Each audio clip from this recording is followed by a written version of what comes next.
వీళ్ళు ఇంకులు మేబీ అప్పంగా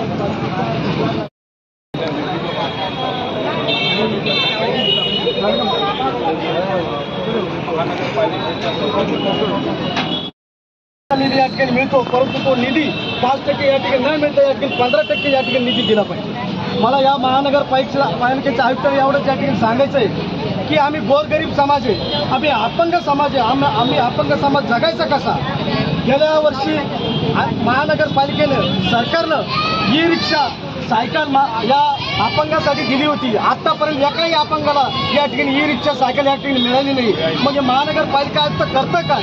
या हिटलरशाही महानगरपालिका आपण आपल्या चॅनलच्या माध्यमातून या ठिकाणी या जगाला समोर आणून द्या की महानगरपालिका काय दोन्ही दरवाजे लावून घेतात, कुलपं लावून घेतात। आम्ही काही माणसं नाही आहेत, आम्ही अपंग आहेत, आम्ही अपंगाला जगायचं कसं, आम्हाला हा मोठा प्रश्न या ठिकाणी निर्माण होतो।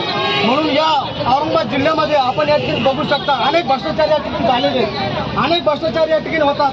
शहराच्या लागत मोठमोठे प्लॉटिंग या ठिकाणी होतात, त्याच्याकडे कोणाचं लक्ष नाही आहे। परंतु जे अपंग या ठिकाणी आपल्या पोटाच्या उदरनिर्वाहासाठी मी अपंग आहे, मला चांगल्या प्रकारचं जगणं या ठिकाणी भेटलं पाहिजे, माझ्या मुलाबाळाला शिक्षण चांगल्या प्रकारचं या ठिकाणी मिळालं पाहिजे। या अनुषंगाने महानगरपालिकेसमोर एक आंदोलन करावं लागतं। या भारत देशाची महाराष्ट्राची मोठी शोकांतक आहे। मला या चॅनलच्या माध्यमातून एवढं सांगायचं की महानगरपालिका आयुक्त साहेब आपण झोपेतून जागे व्हा आणि या अपंगाला या ठिकाणी न्याय देण्याचं काम तुम्ही करा, अन्यथा तुम्हाला या गोष्टी सांभाळायचं कुठल्याही प्रकारचा अधिकार